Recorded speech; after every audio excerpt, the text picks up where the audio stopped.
आज हम चैप्टर 7 के क्वेश्चन आंसर करते हैं, जिसका पहला क्वेश्चन है प्रत्येक के लिए एक सही विकल्प चुनिए।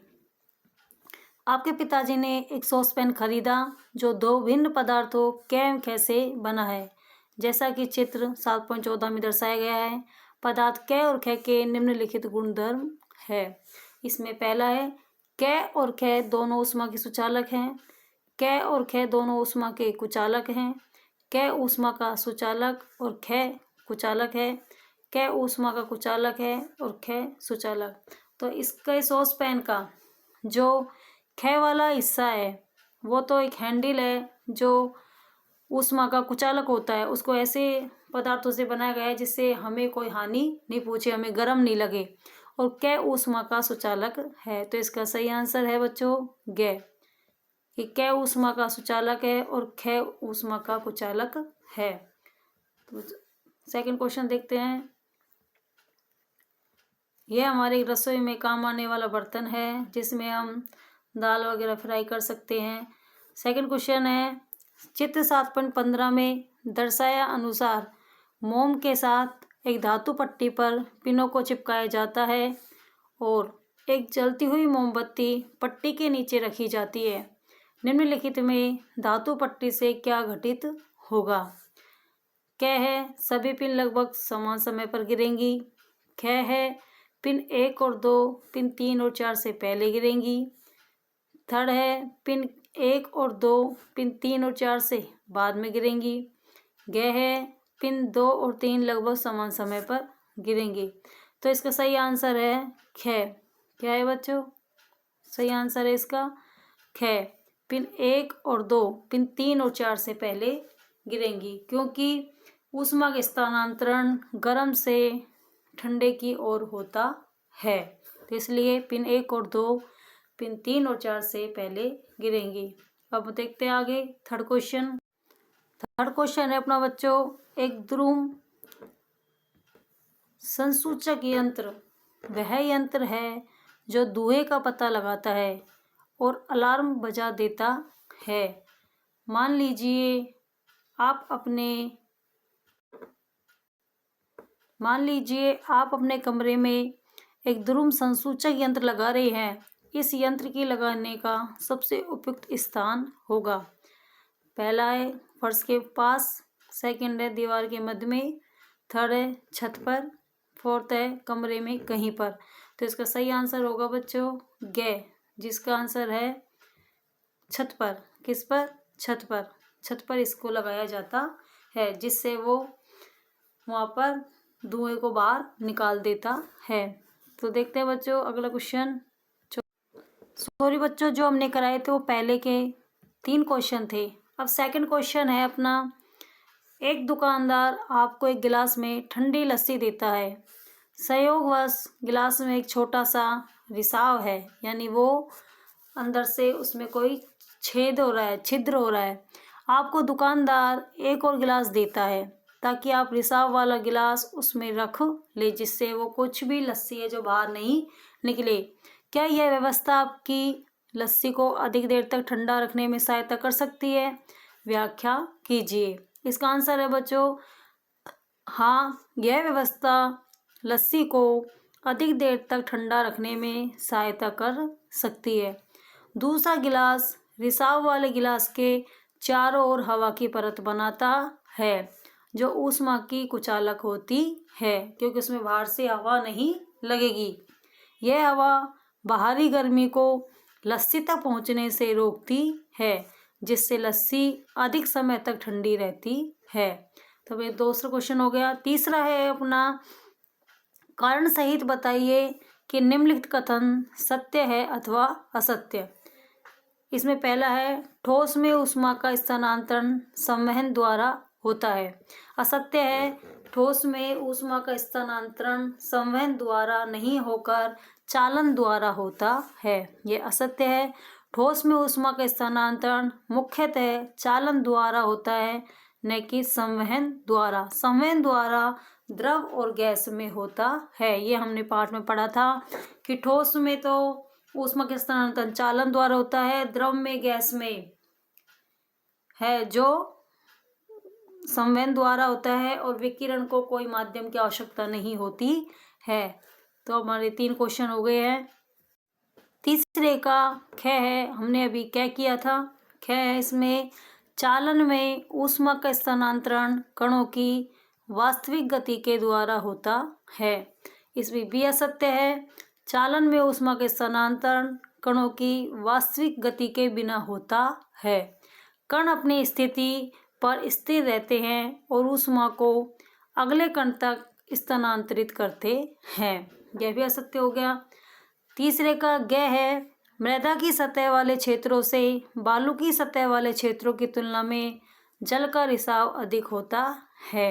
यानी बालू मृदा की सतह वाले क्षेत्रों से बालू की सतह वाले क्षेत्रों की तुलना में जल का रिसाव अधिक होता है। यह भी असत्य है, क्योंकि मृदा की सतह वाले क्षेत्रों से जल का रिसाव बालू की सतह वाले क्षेत्रों की तुलना में कम होता है, क्योंकि मृदा के कणों के बीच स्थान छोटे होते हैं जिससे जल धीरे रिसता है, और बालू में है जो मृदा के कणों के बीच स्थान बड़े होते हैं जिससे जल है जो जल्दी जल्दी रिसता है।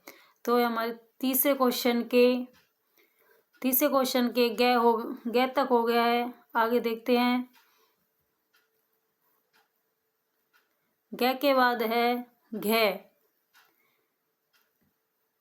घ में है स्थल से समुद्र की ओर ठंडी हवा के गमन को स्थल समीर कहते हैं। यह सत्य है, स्थल से समुद्र की ओर ठंडी हवा के गमन को स्थल समीर कहते हैं, जो रात के समय होता है जब स्थल जल की तुलना में अधिक ठंडा होता है। क्वेश्चन नंबर 4 है, किसी पात्र में रखे बर्फ के टुकड़े कुछ समय पश्चात पिघलकर जल बन जाते हैं। इस रूपांतरण के लिए बर्फ के टुकड़ों की ऊष्मा कहाँ से प्राप्त होती है। देखिए बच्चों, यहाँ पर जो बर्फ के टुकड़ों को ऊष्मा आसपास के वातावरण से विकिरण द्वारा प्राप्त होती है। यानी बर्फ के जो टुकड़े हैं उनको ऊष्मा आसपास का जो अपना वातावरण है उनको विकिरण के द्वारा प्राप्त होती है। किसको? बर्फ के टुकड़ों को। क्या? ऊष्मा। गर्म पात्र अपने आसपास ऊष्मा को विकिरित करता है, जो बर्फ को पिघलाकर जल बनाता है। जो बर्फ को पिघलाकर क्या बनाता है? जल बनाता है। तो बच्चों 4 क्वेश्चन तक आपको समझ में आ गए होंगे। अब हम अपना 5वां क्वेश्चन देखते हैं। 5वां क्वेश्चन है अपना, एक अगरबत्ती को नीचे की दिशा में उल्टा करके लगाया गया है। इस अगरबत्ती से निकलने वाला धुआं किस दिशा में जाएगा? एक चित्र बनाकर धुएं की गति की दिशा दर्शाइए। उत्तर है इसका, अगरबत्ती को उल्टा करने पर धुआं नीचे की ओर जाएगा। अगर हम उसको उल्टा करेंगे तो धुआं नीचे की ओर जाएगा। ऐसा इसलिए होता है क्योंकि धुआं गर्म होता है और ऊपर उठता है, लेकिन उल्टा होने पर यह नीचे की दिशा में गति करता है। नीचे करेंगे, वैसे तो उल्टा करने पर धुआं नीचे की ओर ही जाएगा, ये तो अपन को भी पता है, लेकिन ऐसा इसलिए होता है क्योंकि धुआं क्या होता है? गर्म होता है, और गर्म धुआं है जो फिर वो क्या होता है? ऊपर उठता है। लेकिन अगरबत्तियों को हम उल्टा करेंगे यानी उल्टा होने पर तो ये नीचे की दिशा में ही गति करता है। अगला क्वेश्चन 6 नंबर का देखते हैं।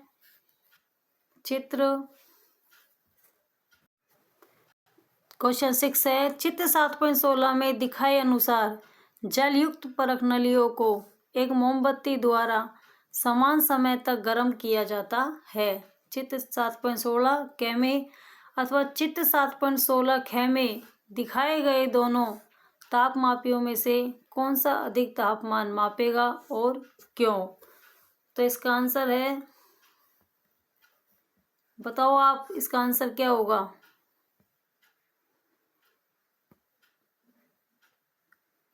इसका आंसर है बच्चों, चित्र 7.16 ख में तापमापी अधिक तापमान मापेगा।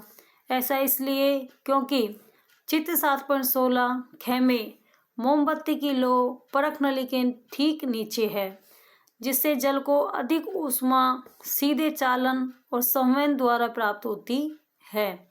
चित्र 7.16 क में मोमबत्ती की लो परख नली के किनारे पर है, जिससे ऊष्मा का स्थानांतरण कम प्रभावी होता है। तो कौन सा तापमापी है जो अधिक तापमान मापेगा? ख वाला, क्योंकि उसके नीचे जो मोमबत्ती है वो ठीक उसी के नीचे है और उससे वो अधिक ऊष्मा सीधे चालन संवेद द्वारा प्राप्त होती है। और सेकंड नंबर का है वो कम मापेगा। क्यों? क वाला, क्योंकि लो है जो प्रखंड के किनारे पर है, जिससे ऊष्मा का स्थानांतरण कम प्रभावी हो रहा है। क्वेश्चन नंबर 7 देखते हैं। गर्म जलवायु वाले क्षेत्रों में घरों की बाहरी दीवारों को खोखली ईंटों द्वारा क्यों बनाया जाता है?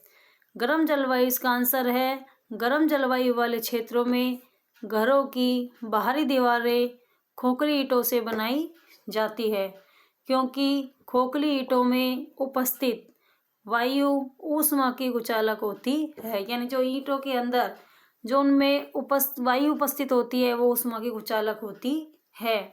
यह वायु बाहरी गर्मी को घर के अंदर आने से और अंदर की ठंडी हवा को बाहर जाने से रोकती है, जिससे घर गर्मियों में ठंडे रहते हैं। तो यहाँ तक हमारे 7 क्वेश्चन हो गए। आपको ये समझ आ गए होंगे और याद भी हो गए होंगे।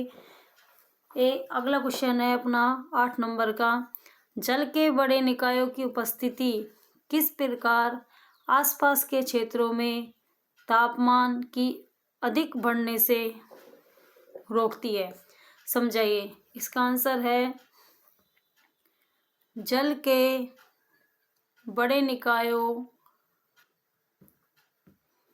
जैसे समुद्र और झीलें आसपास के क्षेत्रों में तापमान को अधिक बढ़ने से रोकते हैं। जल के जो बड़े निकाय हैं जैसे समुद्र और झील, वो आसपास के क्षेत्रों में तापमान को अधिक बढ़ने से रोकते हैं, क्योंकि जल की तुलना में स्थल अधिक तेजी से गर्म और ठंडा होता है। क्योंकि जल की तुलना में जो स्थल है वो अधिक तेजी से गर्म भी होता है तो तेजी से ठंडा भी हो जाता है।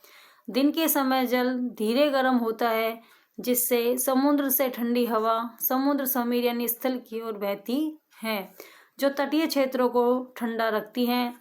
रात में जल धीरे ठंडा होता है, जिससे गर्म हवा समुद्र से स्थल की ओर बहती है, जिससे तापमान संतुलित रहता है, जिससे ना तो ज़्यादा गर्मी होती है और ना ज़्यादा ठंड होती है। इन हवाओं का बहना हमको तापमान से बचाता है और हमारे तापमान को संतुलित रखता है। क्वेश्चन नंबर 9 देखते हैं।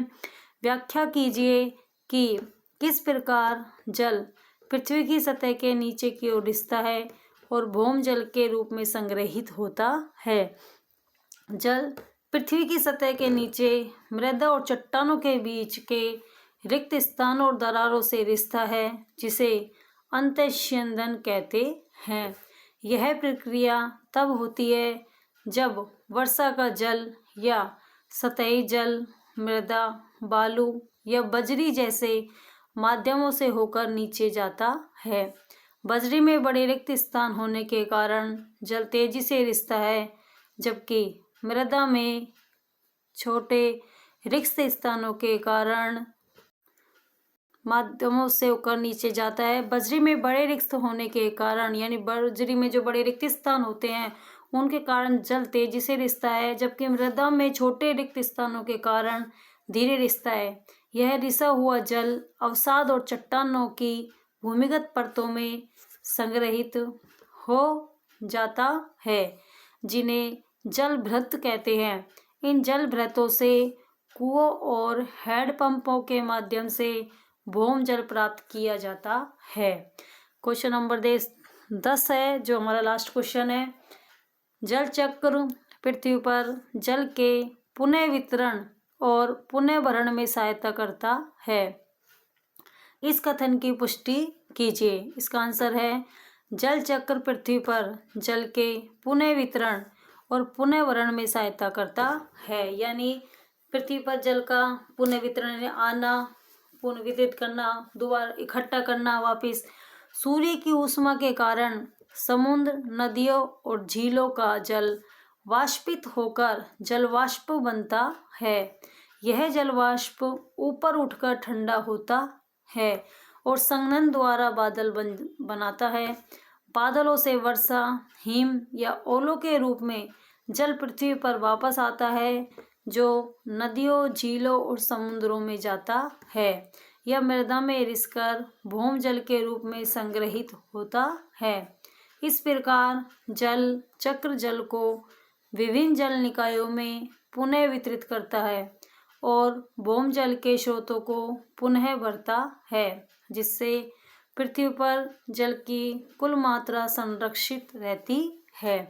यानी कि जो जल चक्र है, पृथ्वी पर जो जल होता है वो एक जल वाष्प होकर जल वाष्प के रूप में ऊपर जाता है और संघनन द्वारा वो जल वाष्प है जो बादल बन जाते हैं। बादलों से फिर वर्षा होती है, बर्फ गिरती है, ओलों के रूप में जल पृथ्वी पर आता है और वो नदियों, झीलों, समुद्रों में जाता है, मृदा में रिसकर भौम जल के रूप में संग्रहित होता है। इस प्रकार जल चक्र को विभिन्न जल निकायों में पुनः वितरित करता है और भौम जल के स्रोतों को पुनः भरता है, जिससे पृथ्वी पर जल की कुल मात्रा संरक्षित रहती है। तो ठीक है बच्चों, ये पार्ट हमारा लेसन है जो समाप्त हुआ। अब नेक्स्ट वीडियो में मिलते हैं लेसन नंबर 8 के साथ। ऑल द बेस्ट बच्चों।